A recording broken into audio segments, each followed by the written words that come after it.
Hello scrappers, welcome back to my channel. Mike here. We're going to do another unboxing video, and what's in this box is going to be a preview of upcoming events on my channel. I think you're going to be very interested with what's in here. So, backstory. A little while ago I did a toll refine for Ken up in British Columbia, Canada. I did 45 pounds of mostly BGA RAM chips for him. Got a series of videos on that. I'll put a link in the upper right. You can check it out. Well, Ken has a eBay store, and he sells all kinds of stuff in his eBay store. And I happened to be perusing his store, and I saw that he had 4 pounds of Gold Corner BGA chips fairly cheap. So I jumped on it and bought them because I love Gold Corner BGA chips. And when Ken saw that it was me that bought his chips, he's like, hey, I'll throw some extras in, and I've got some other stuff here that you might be interested in. Can we do some kind of deal on it? So we emailed back and forth and kind of came to an agreement. So as well as the BGA, Gold Corner BGA chips I bought from him in here, there's some other stuff that I think you're going to find interesting. So let's have a look. First and foremost, here's my 4+ pounds of BGA, Gold Corner BGA chips I bought from him. I love Gold Corner BGA chips. They're like my favorite thing in the world. This black epoxy part on top, a lot of these things, is about 1% or better gold by weight.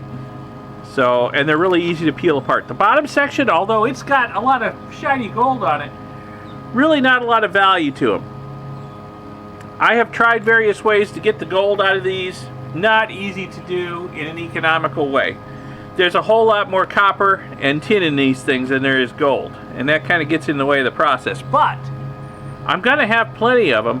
I can try some new methods and see if we can make it work. So yeah, I got plenty of BGA, Gold Corner BGA chips here. Plus I have a bunch of my own. I can add them to this, and we can get several processing videos out of this, I think, about processing BGA, Gold Corner BGA chips. In fact, I might even revisit wet processing them, wet ashing them, which I did once back when I first started e-waste refining, and I didn't really like it, but I was new at it, didn't really know what I was doing, made a few beginner mistakes. We could try wet ashing again and see how it goes. Plus I have a fume hood now because wet ashing is really stinky. So we might try wet ashing again. And Ken said he was going to send me some extras, so he sent me, here's a bunch more bottoms to from the Gold Corner BGAs. So I've got plenty of them to experiment with. So thanks for the extras, Ken. He sent me some other stuff too. In that, when I did that toll refine for him of the 45 pounds of chips,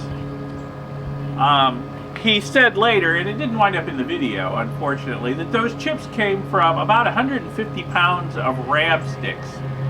Well, he further processed the RAM sticks. He put the RAM sticks in AP solution and let them sit for a long time, and he got all the gold foils off from the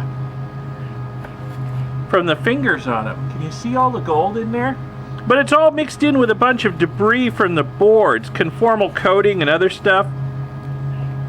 And when we were emailing back and forth after I bought those Gold Corner BGAs, he said, hey, do you think you can figure out a way to separate the gold from this, and you know, for a percentage of it? And I'm like, yeah, I think I can figure that out. Sure, send it on. This is heavy, you know, considering that the gold is only foil. I'm hoping that part of the weight is the gold here. So in an upcoming video, I will process this stuff, and we will get the gold from these foils separated from all this RAM stick PC board debris in here, and see how much gold we got. So we'll see how much gold there is in the fingers of 150 pounds of RAM sticks. That should be interesting to know. Yeah. And then this mess down here, this mess Ken was going to send me a bunch of his bench sweepings, he calls it, and I kind of call it the same thing. We've both got them. I don't know if this container came open in shipping or if customs just didn't close it good enough when it came across the border, but his sweepings, well, they kind of leaked out all over the inside of the box. So I'm going to have to sweep up the sweepings again. So, but he sent me the sweepings. He said, hey, I've got this big thing. It's very heavy too. Oh my goodness. Yeah, the lid doesn't even want to stay on because it's so heavy. So I got this big heavy thing of sweepings. Don't know what to do with it. Can you figure out some way to get some value out of it, and we'll do some kind of deal on the split? And I'm like, sure. Because I was planning on doing a video on processing my own sweepings and leftovers. And there's a lot of good stuff in here. I mean, every handful, I see little IC chips, I see gold-plated pins and connectors, MLCCs by the thousands, literally. That's not an exaggeration, of MLCCs in here. I see gold band oscillators. Just, I mean, it's all good stuff. Every handful has a lot of gold-plated pins in it. This is really good stuff. It's really rich. Oh, there's a fuse with gold-plated ends, so that's going to have silver and gold there. There's more fuses, more silver. It just doesn't end. And then this is just the stuff that spilled out. They still got 2/3 of a container full of it here. So yeah, I should be able to find a way to get some value out of this stuff. So that will be worked on in an upcoming video, or maybe several videos. Okay? And then there's one more thing in this box. Let me move the box out of the way and pull this big heavy bag out of here. And some of you may recognize that.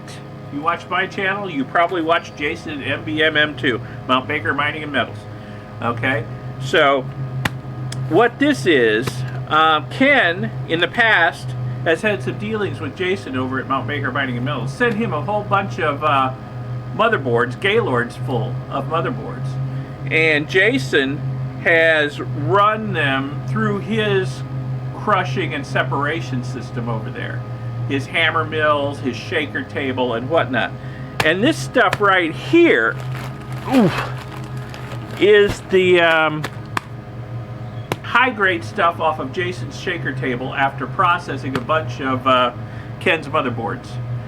So what we got in here is basically the metal fraction that came off of a whole bunch of Ken's motherboards. And I guess Jason was a little bit of a loss about how to get the values out of it. I mean, it's not an easy material to process, let me tell you this, because it's quite a mix of stuff in here. You've got the copper, a lot of copper. You're going to have a lot of tin from the solder. You're going to have some iron. There's probably some aluminum in here. Basically, pretty much every metal on the periodic table mixed in with the gold and the silver that are in here too. And I know there's gold in here because I can see gold-plated pins through the bag. So there's gold-plated pins in there. The question is how to separate the gold, the silver, and the other precious metals from all the other stuff in an economical manner. So Ken said, how would you like to tackle some of this material? And I said, sure, I'll give it a shot. I've got a few ideas. Maybe it'll work, maybe it won't, but we'll see if we can find a way to economically separate the gold and silver and whatnot from the bulk of the metallic debris left over from motherboards that have been through Jason's process over at Mount Baker Mining and Metals. So we'll give that a shot. So, wow. Okay, I mean, I've got enough stuff here probably to keep me busy for the rest of the year between just the contents of this box, you know, not to mention the stuff that Jim's been sending me, and I got other people wanting me to do toll refines for them and my own projects. I'm gonna be a busy boy for the rest of the year. Feel free to leave comments at the bottom of this video. If you have any suggestions or ideas about how to process the bench sweeps, if you've done it before, or if you have any good ideas, leave a comment. If you have any ideas about how to process this stuff from Jason at Mount Baker Mining and Metals, this ground up motherboard, leave me a comment. Let me know what you think. I find that my audience is full of very smart people, and they have good suggestions, good ideas. So yeah, feel free to comment down below. So there's going to be some videos coming out based on this material. So if you want to see those videos, you got to subscribe to my channel. Press the little bell icon YouTube wants you to press. If you press that icon as a subscriber, you'll be notified when I release those new videos. So if you found this at all interesting, educational, inspirational, whatever, give it a like, give it a thumbs up. And like I said, subscribe. Check out my second channel, Electric Geek 64. There's good stuff going on over there all the time too. Like and subscribe there. Leave a comment, and I will see you in the next video. Thanks a lot for watching this one. Bye.